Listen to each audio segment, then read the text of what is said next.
आज के मनन में आप सभी मित्रों का एक बार फिर से बहुत बहुत हार्दिक स्वागत है। आप सबों को मेरा शालोम।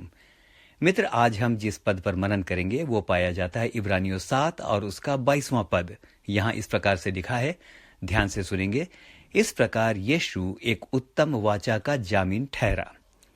मित्र, आज हमारे मनन का थीम होगा जज गवाह भी है और गवाह ही जज भी है। तो आइए आज के मनन में आगे चलते हैं।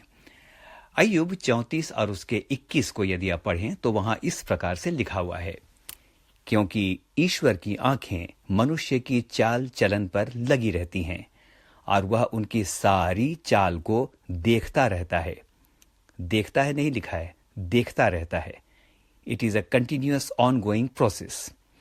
मित्र, वचन बताता है कि उसकी आंखें मनुष्य की चाल चलन पर लगातार लगी रहती हैं और वो हमारी चाल को देखता रहता है। वो हमारी संपत्ति को नहीं देखता, क्योंकि सब कुछ तो उसी का है। वो हमारी सुंदरता को भी नहीं देखता, क्योंकि हम उसकी रचना हैं।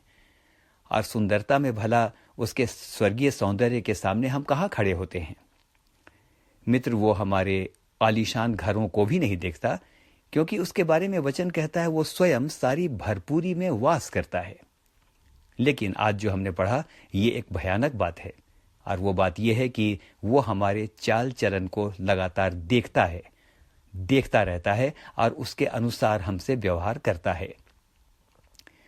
मित्र, हम बाहर से लोगों के बीच में बहुत ही अभिषिक्त और पवित्र दिखाई पड़ सकते हैं, लेकिन उस परमेश्वर की आंखों से छिप नहीं सकते।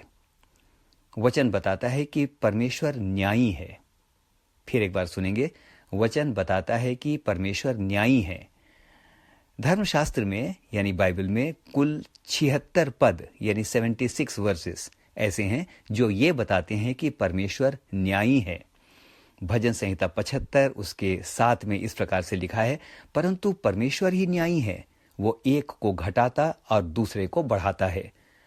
तो आइए मित्रों, किसी को घटाने और बढ़ाने की बात हम ना करें। इन बातों को हम परमेश्वर के हाथों में छोड़ दें, विशेष करके उस समय जब हम किसी के घटने की बात करते हैं। यह कार्य परमेश्वर का है। तो आइए अब आगे चलते हैं।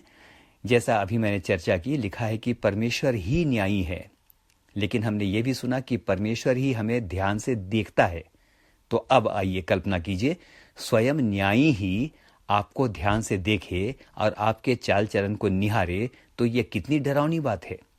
दूसरे शब्दों में, यदि हमारा जज या न्यायी ही हमारा गवाह हो तो हमारा बचना कितना कठिन होगा। सुप्रसिद्ध प्रचारक डॉक्टर बिली ग्रैहम ने कहा था, यदि परमेश्वर आज की रात ये दंड आज्ञा दे दे कि जितने भी पापी हैं सभी मार डाले जाएं, तो कोई भी नहीं बचेगा। मित्र, वचन कहता है सब ने पाप किया। तो फिर क्या रास्ता है? क्या कोई उपाय है बचने का? हाँ मित्रों, जज से हमें 2 लोग ही बचा सकते हैं। यदि आप कोर्ट के प्रोसीजर को जानते हैं, यदि कानून की थोड़ी भी जानकारी रखते हैं, रखते ही होंगे, क्योंकि अक्सर ये घटनाएं हम पढ़ते रहते हैं, तो हम जानते हैं कि जज से या जजमेंट से हमें केवल 2 लोग ही बचा सकते हैं, और वो 2 लोग हैं वकील और एक जमानत देने वाला। यानी वकील और जमानत देने वाली की भूमिका हमें बचाने में बहुत बढ़ जाती है यदि कोई मुकदमा हम पर हो। तो वकील और जमानत देने वाला, तो सबसे पहला सवाल उठता है, क्या कोई है जो हमारा वकील हो सकता है? कौन हमारी वकालत करेगा? Who is our advocate? तो पहला यूहन्ना 2 और उसके 1 में इस प्रकार से लिखा है, हे मेरे बालकों, मैंने ये बातें तुम्हें इसलिए लिखी हैं कि तुम पाप ना करो। और यदि कोई पाप करे तो पिता के पास हमारा एक सहायक है, अर्थात धार्मिक यीशु मसीह। मित्र, यहां ध्यान से सुनिएगा, हिंदी में यहां पर यीशु को सहायक कहा गया है, लेकिन यदि आप मूल ग्रीक और अंग्रेजी भाषा में जाएं, हमें जानना चाहिए कि नए नियम की पुस्तक मूल रूप से कैनोए ग्रीक में लिखी गई और इसी का एग्जैक्ट ट्रांसलेशन इंग्लिश के अंदर है। तो यदि आप ग्रीक और अंग्रेजी में देखें तो सहायक की जगह वहां पर वकील कहा गया है। इंग्लिश में देखिए, आपको दिखेगा he is our only advocate, यानी यीशु हमारा वकील है। और वही धर्मी जज यानी परमेश्वर के सामने हमारा पक्ष रखता और हमारा मुकदमा प्रस्तुत करता है। वचन कहता है कि वो पापियों के लिए या अपराधियों के लिए विनती करता है, वो उनके लिए वकालत करता है। मित्र, वकील की योग्यता पर बहुत हद तक निर्भर करता है कि मुवक्किल का क्या होगा। तो हम जानते हैं, इस गीत को हमने बार बार गाया है, तू योग्य है प्रभु। वैसा योग्य वकील और कौन होगा जो हमें उस परमेश्वर के न्याय से बचा सके।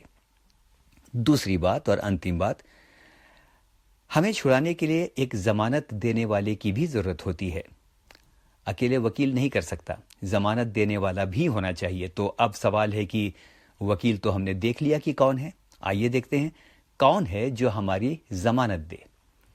तो इब्रानियों 7 और उसके 22 में इस प्रकार से लिखा है, तो यीशु एक उत्तम वाचा का जामीन, वर्ड को रिपीट करूंगा, जामीन ठहरा। तो जामीन क्या होता है सुनेंगे। कानून की भाषा में जामीन उसे कहते हैं जो जमानत देता है। जामीन यानी जिसके पास आपके बदले या जिस पर आरोप लगाया गया है उसके बदले में कचहरी में कुछ देने के लिए हो। जामीन या जो जमानत देता है वो अपनी ओर से कुछ रकम या कुछ चीजें कचहरी में जमा करता है ताकि उसके कारण हम छुड़ा लिए जाएं। तो ध्यान के साथ सुनेंगे मेरे मित्रों। तो हमारा जामीन कौन है, कौन हमारी जमानत दे सकता है? आप भी जानते हैं, यीशु ने आपके लिए अपना प्राण तक दे दिया। इससे बड़ी जमानत और क्या हो सकती है? मित्र, लोग सोना, चांदी, रुपया या यहां तक कि जमीन भी आपकी जमानत के लिए, मेरी जमानत के लिए दे सकते हैं, लेकिन कोई इतनी बड़ी जमानत नहीं देगा कि आपके लिए और मेरे लिए अपना प्राण दे। आइए धन्यवाद करें कि यद्यपि परमेश्वर एक धार्मिक जज है, लिखा है कि उसकी आंखें ऐसी शुद्ध हैं कि वो पाप को देख भी नहीं सकता। He is a righteous God, he is जज। और आज हमने देखा कि वचन में 76 बार इस प्रकार से बताया गया है कि वो जज है, गॉड इज जज। लेकिन धन्यवाद के साथ आज के मनन को हम समाप्त कर सकते हैं कि उस जज से, उस कचहरी से हमें मात्र 2 लोग बचा सकते हैं। एक वो व्यक्ति है जो वकील है और एक वो है जो कि जमानत देता है। और धन्यवाद करते हैं कि हमें प्रभु यीशु मसीह में वकील और जमानत देने वाला दोनों ही मिल जाते हैं। ऐसे उद्धारकर्ता के लिए प्रभु का धन्यवाद हो। हम उसका धन्यवाद करते हैं। हम में से हर एक को प्रभु बहुत बहुत बहुत आशीष दे। एनकरेज करूंगा कि लगातार आप मनन को सुनते रहें और लोगों को भी सुनने के लिए प्रोत्साहित करें, और जहां तक हो सकता है इस वचन का प्रचार और प्रसार लगातार करते रहें। Encourage people to listen to these devotions and God is going to bless you. मैं विश्वास करता हूं कि हम में से हर एक को प्रभु बहुतायत के साथ आशीष देगा। तो समाप्त करते हैं, फिर मुलाकात होगी। और मैं इस समय धन्यवाद के साथ आमीन और एक बार फिर से आमीन कहता हूं। God bless us. हम में से हर एक को प्रभु आशीष दे, क्योंकि हमारे पास वकील भी है और जमानत देने वाला भी, जो एक धर्मी जज से हमें छुड़ा सकता है। उस प्रभु के लिए हम धन्यवाद करते हैं। आमीन और एक बार फिर से आमीन।